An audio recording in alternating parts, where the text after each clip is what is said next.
Radio Escuchas de la República desde Cuernavaca, Morelos. Su amigo y servidor Teodoro Rentería Arroyave les saluda con el comentario a tiempo que se titula Buen día y Scherer en la hora del acoso contra la prensa. El conocido, laureado y respetado colega Carlos Ramírez,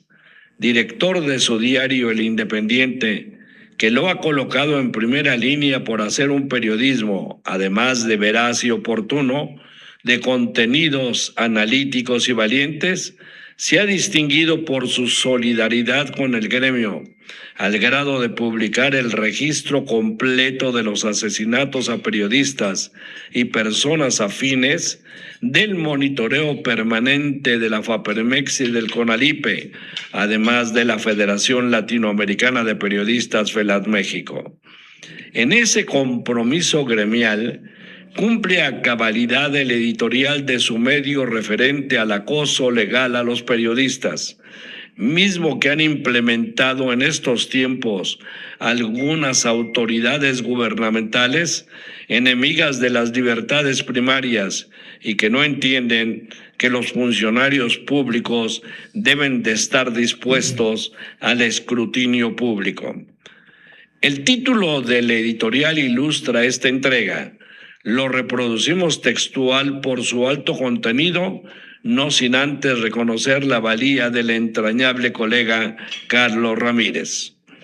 Dos efemérides periodísticas se están conjuntando en el 2026 para recuperar las figuras de los periodistas Manuel Buendía, centenario de su nacimiento, y Julio Scherer García, 10 años de su fallecimiento. Pero en medio de un clima de acoso contra la libertad de crítica que llegó al absurdo de acusar a un periodista veracruzano de terrorista por el contenido de algunos de sus artículos. El dato mayor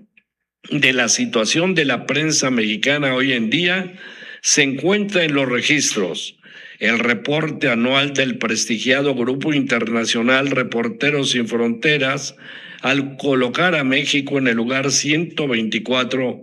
de 180 naciones analizadas por violaciones a la libertad de expresión.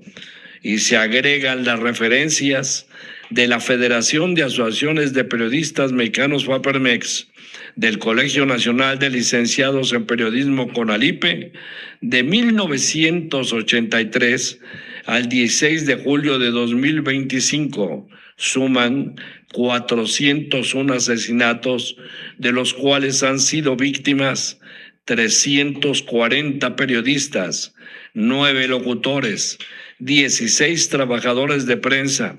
19 familiares y 12 amigos de comunicadores, 2 civiles y 3 escoltas, entre ellos el artelo confuso y no aclarado intento de asesinato del periodista Ciro Gómez Leiva en diciembre de 2022.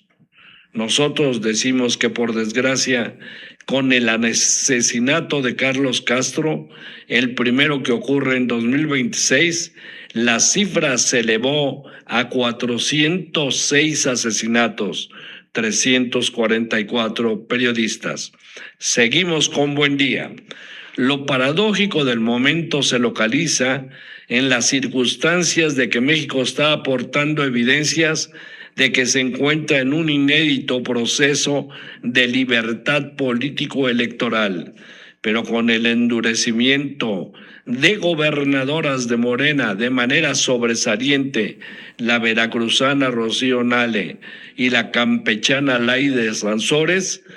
con persecuciones y castigos contra periodistas que ejercen el derecho a la crítica. La criminalización o judicialización al ejercicio de la libertad de prensa contradice uno de los principios históricos del gran defensor de la libertad de prensa, Francisco Zarco, quien estableció el criterio durante el debate de la Constitución de 1857 de que la opinión sí puede ser un error, jamás puede ser un delito, y que sería un absurdo jurídico aplicarle a la prensa las limitaciones de la paz pública y la moral como limitantes a lo que debería ser la libertad absoluta para opinar como parte de la educación social del pueblo. Manuel Buendía fue asesinado el 30 de mayo de 1984, como cuando comenzaba a revelar informaciones de funcionarios públicos vinculados al crimen organizado. Pero a lo largo de su carrera como periodista independiente, de 1976 a su muerte, ejerció la libertad absoluta de opinión, aún combatiendo a editores que le publicaban su columna y que se atrevieron a censurarlo. La actualidad de muchas de las columnas de Buendía está a la vista.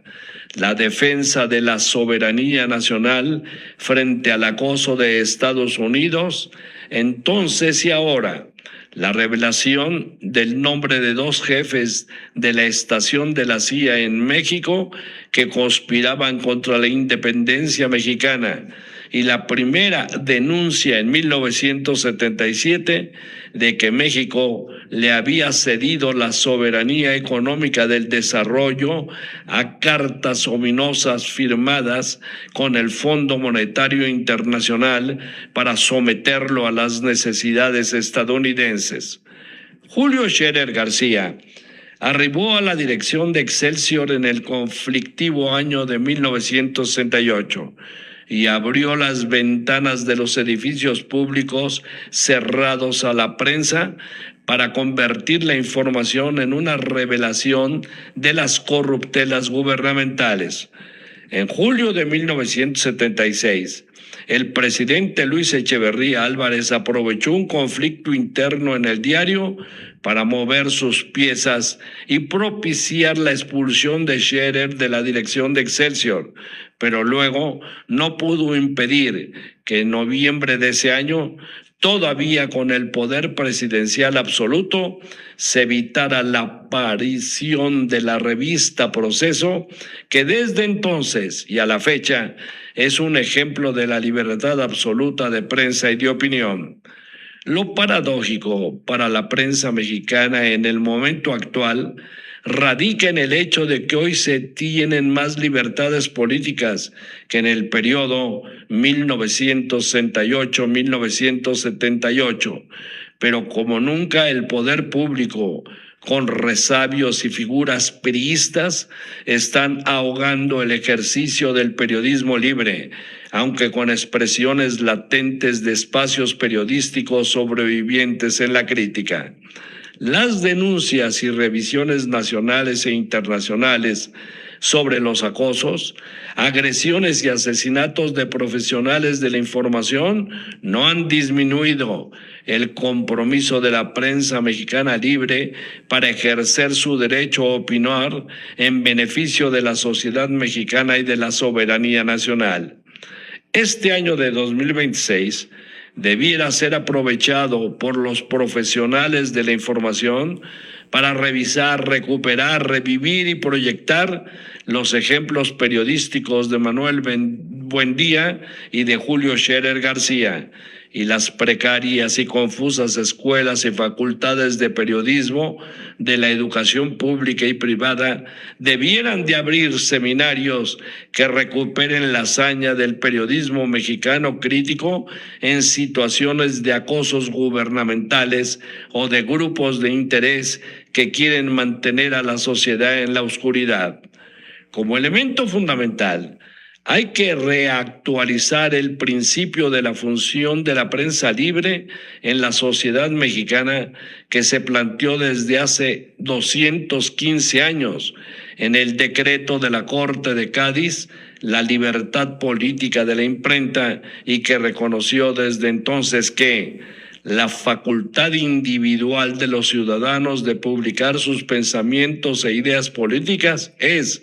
no solo un freno de la arbitrariedad de los que gobiernan, sino también un medio de ilustrar a la nación en general y el único camino para llevar el conocimiento de la verdadera opinión pública. Y no olvidar a Benito Juárez. Yo no reconozco otra fuente de poder más que la opinión pública. Mi afán será estudiarla, mi invariable empeño sujetarme a sus preceptos. O el recordatorio de Zarco en el Constituyente de 1857. Un escritor en inglés ha dicho: quitadme toda clase de libertad, pero dejádmela de hablar y de escribir conforme a mi conciencia. Hasta aquí el comentario a tiempo.